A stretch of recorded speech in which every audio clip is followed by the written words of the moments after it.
So like Takeoff, that song, when I was listening to it, it really hit me a different way.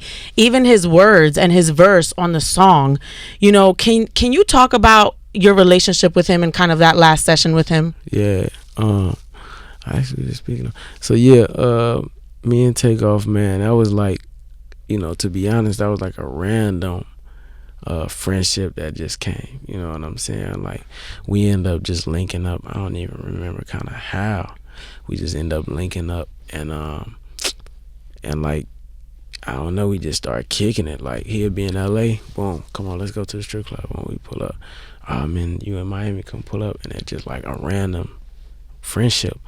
But what we found out about each other was, like, I feel like if Roddy Ricch was Amigo, he would have been like Takeoff. Right. You feel me? Like, just quiet, chilling in the cut, stick to what he know, and he on that. Like, that's, you know what I mean? And I feel like a lot of people felt that way about him. Just the way he moved was just, it was different from Offset or Quavo. He was just real quiet, real to himself, doing his thing. And I feel like, you know, it's hard to find people in this industry that kind of be on the same vibration as you know what I mean? So when we found that, we just kind of locked in and fucked with each other from that, you know. And even when we had went to the club a few times, my songs would come on, he would know certain songs that I'm like, I ain't know he knew that shit. He'd be singing that shit. I'm like, damn, this nigga really knows some shit. So just, you know, it just kind of built from that. And the last studio session I had with him, it was me and him and 2 Chainz. We was in Miami, and we was in the studio till like 1 the next day.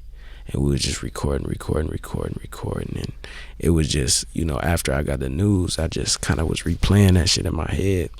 And it was just a lot of good memories from it, you know what I'm saying? Just, I was laughing because he was just, that nigga was funny. He would laugh about certain shit that I had said, or I'm laughing about shit he, like, it was just a genuine time. So I just was thanking God. And I text 2 Chainz too. I'm like, bro, I just want to thank you for that vibe that we remember. He was like, bro, that fucked me up, but he like, I appreciate that shit too, because it was like, we all was in there on some random shit. Think about that, 2 Chainz, Takeoff, and Roddy in the same room. Like, you wouldn't, you know what I'm saying? You wouldn't guess those 3 people in the same room, but it was just a genuine time. So, you know, he was a good dude, man. He was a good dude, and he was always to himself, you know what I mean? So it was sad when that happened. Yeah.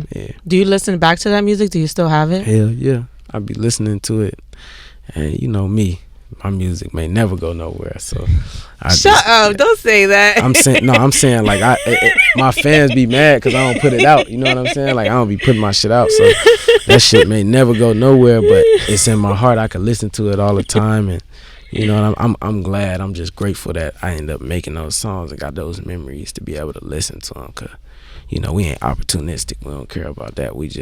I appreciate that vibe. You know what I mean? Yeah. Then you got a song with my guy, like my guy, PNB Rock. And when every time I see pictures or I listen to songs, I get like, whew. Yeah. So can you talk about that? I had him in the projects, man. That was our introduction to each other. Well, not introduction, but that was our first time really kicking it. That's rock for you, though. He'll be right in the project. Yeah, I had him in the projects in Compton, man. He was like one of the only niggas to pull up over there.